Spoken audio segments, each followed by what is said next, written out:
walaalka qaaliga ah haddaad inagu cusub tahay kanaalka subscribe inoo saar haddaadan inagu cusbeenna waad ku mahadsantahay la joogistaada fadlan videoga inoo share garay like inoo saar comment ka bixi mahadsanid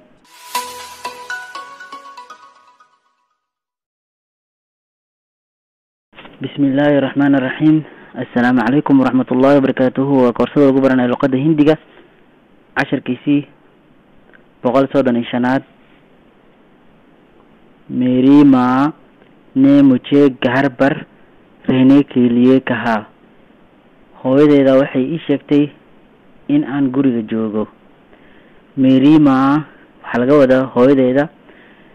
ne waxa loo jeedaa English ahaan khaas ama half ayaa loo jeedaa मुझे aniga ayaa laga wadaa waa ficil ku dhaca me gaar bar waxa laga wadaa guriga ayaa laga wadaa bar macnaheedu waxa laga wadaa yaani joogis ag joogisa laga wadaa English ahaan at ay ka dhigan tahay ama on रहने के लिए waxa laga wadaa in la joogo kaha yaani dhihisti ayaa laga wadaa dhaxday kaha dhaxday मेरी माँ hooyadeeda